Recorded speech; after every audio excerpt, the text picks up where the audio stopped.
What's up everyone, and welcome back to Fiction Tea Review.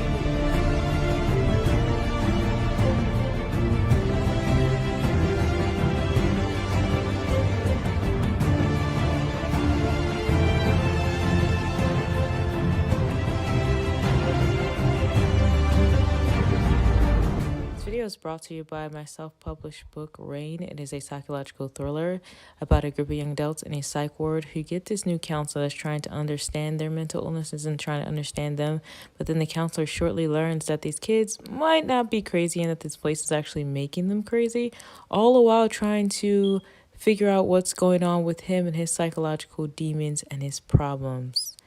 If you would like more information about this book, be sure to hit the link in the description box below. Supporting me and buying these books actually helps me to run this channel. Don't have my tea, but let's get into it. So today we're going to talk about the movie Candyman. Candyman. Candyman.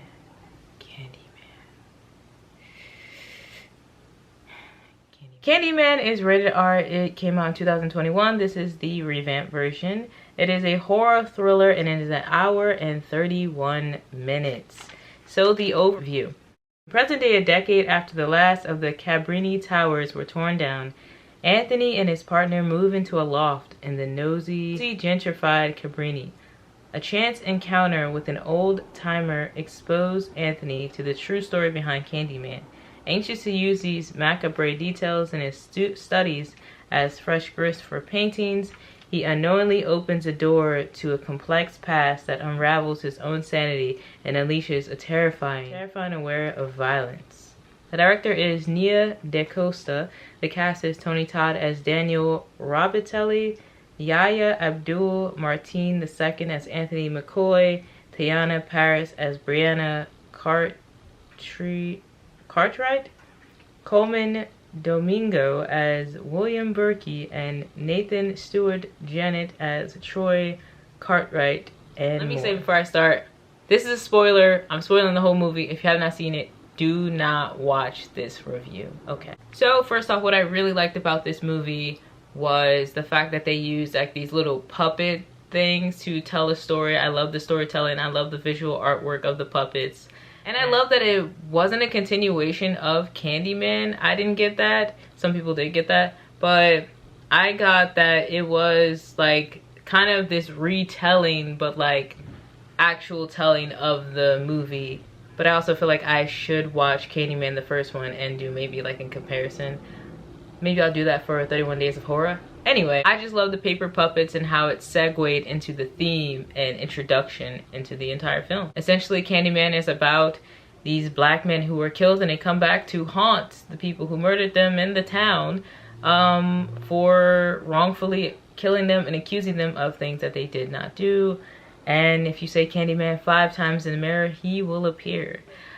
When I used to watch this back then, I used to be terrified. I remember like, I'm not saying Candyman, like I remember the original Candyman scared me to death. Like he was so like, ugh, so scary. One thing I really like was how they adapted this to modern times and how they made it more, they made this more contemporary with the art scene and the art gallery, and having Candyman kind of relate to gentrification of today. And I like how they mushed everything together and how the Candyman slowly started to possess the main character. I thought it was really good acting, especially the paintings. Like when he was in the room, he was doing the painting, he was like starting to lose his mind and go crazy.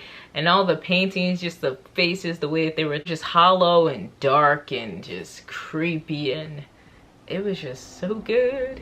But then slowly you started to realize that Candyman might not actually be that bad. I mean, yeah, he killed some people, but there's a reason, you know. And of course, this movie can be said that it's repetitive because it talks about gentrification and black people and all those things. And the woman in the movie, I think she was an art curator, collector, she talked about the white lady who pulled back the mirror. She basically said like, yeah, this is like that black stuff you guys are always doing, gentrification and blackness, and you know, it's old, it's repetitive.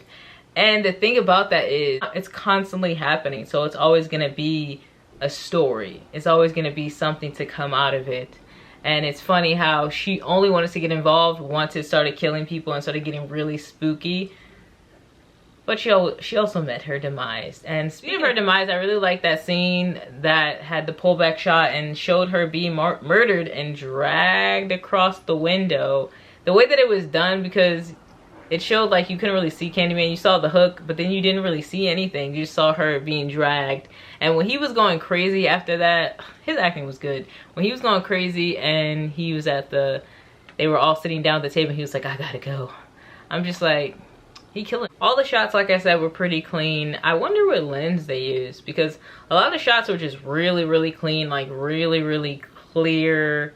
And the acting was just so great. One of my favorite part is the bees at the end, where all the bees come around and they surround his face. I'm like, yes, that's a Candyman I know. Like, when they showed the real Candyman at the end, I was super hyped. Like, in the theory, like, ah, that's the Candyman I know, yes. I was hyped. I was hyped because I'm like, that's the guy. Like, they had the original guy at the end and it showed his face, and I'm like, like, overall good film. I recommend, and I will see you next time. If you like this video, be sure to give it a thumbs up and comment below and let me know, what did you think about the film? Did you see it? Have you seen the original Candyman? And I'll see you all next time.